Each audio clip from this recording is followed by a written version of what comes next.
For centuries, Western minds have been filled with the fantasy of heroism.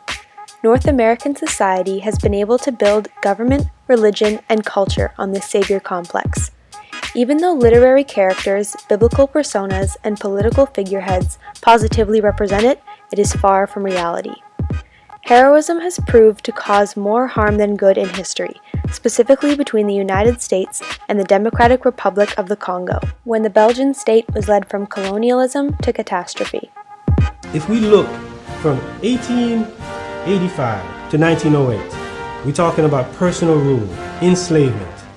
From 1908 to 1960, colonialism, Congo under colonial rule. Congo finally elects its leader in 1960, and in 61 was assassinated. So we have assassination. Then a dictator was put over the people for another 3 decades. So now we have dictatorship. Then an invasion was backed from outside with Rwanda and Uganda in 1996 that Congolese people suffer from to this day. So we have 125 years of this. Now what that does is it destroys and eviscerates the Congolese institutions. Despite these holocausts, America is today the strongest, the most influential, and most productive nation in the world.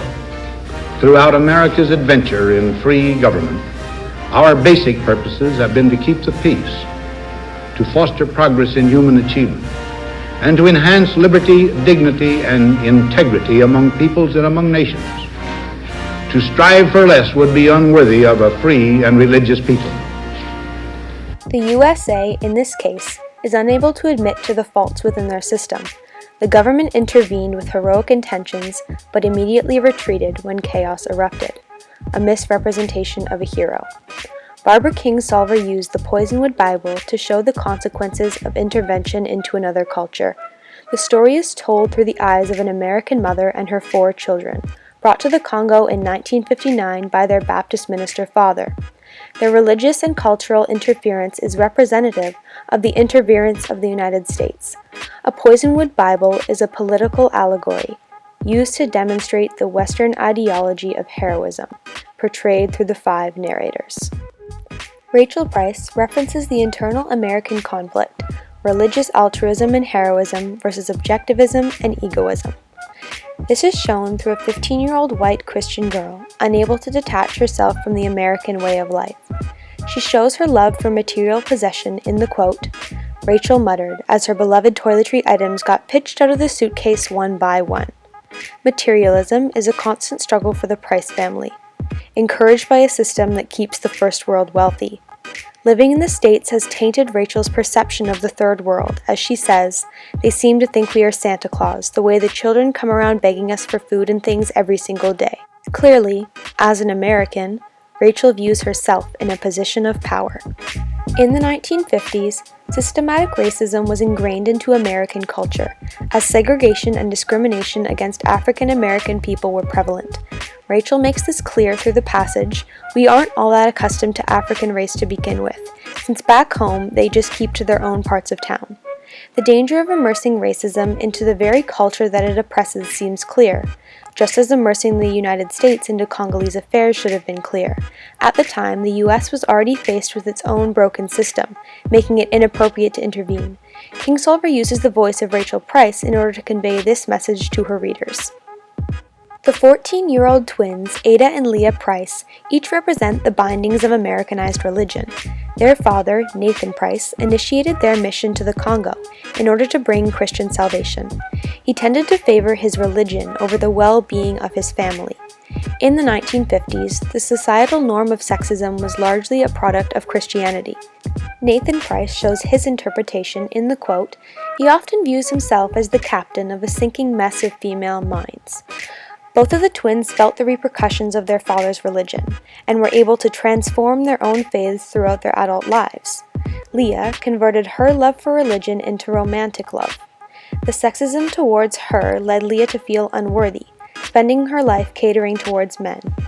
Ada Price trades her religion in early on for a brilliant career in science, despite her father's disapproval of female education.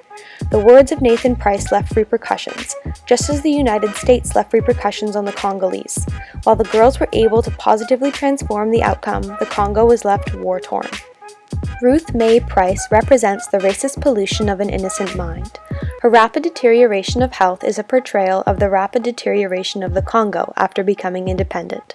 Even before she arrives in the Congo, 5-year-old Ruth Mae has a grasp on racial inequalities within her home country. She says, "They don't come in the White Castle restaurant where Mama takes us to get Cokes either, or the zoo. Their day for the zoo is Thursday. That's in the Bible." This shows how a young child can be brainwashed by society, and is indicative of her Western superiority complex. Ruth Mae's symbolism of the African nation is presented through her rapid death. Through Ada, the reader is able to understand the speed at which the venomous snake took her sister's life. Suddenly, it flew at the pole, striking twice, then flung itself from the nest box, and shot past us out the door into the morning, gone. The tone of this quote implies the shock of the observer, just as the downfall of the Congo was shocking to its people. Both Ruth Mae and the Congo were abandoned when in desperate need of a savior. The lack of a hero led to the death of an innocent child as well as the downfall of a nation. The actions of Orleana Price as a wife and as a mother are indicative of the actions that should have been taken when the Congo sought independence. Mrs. Price was tied down by the extreme religious beliefs of her husband. She grew up in the 1930s in Mississippi, at a time of female oppression. It becomes clear that Nathan controls Orleana when she says, "Even if someone had asked me for my opinion, I wouldn't have been able to form one." Her characterization as a passive, obedient wife represents the lack of control that the Congolese had over their own affairs. The similarities between the Congo and Orleana vanish after the death of her youngest daughter. She gains control, disregarding her husband. Contrary to Orleana, the Congo's newfound control was far from positive. Just as a Christian wife becomes disassociated from her expectations, the African nation should have disassociated their expectations regarding their supporters from the West. Each character of the Poisonwood Bible is used as a different representation of the westernized virtue of heroism. American Christianity, racism, and sexism lead to the undoing of an ideal American family, as well as a nation rich in culture. Kingsolver demonstrates that future global progress lies in the treatment of heroism as a tool of edification, rather than a trait of perfection. Thanks so much for watching.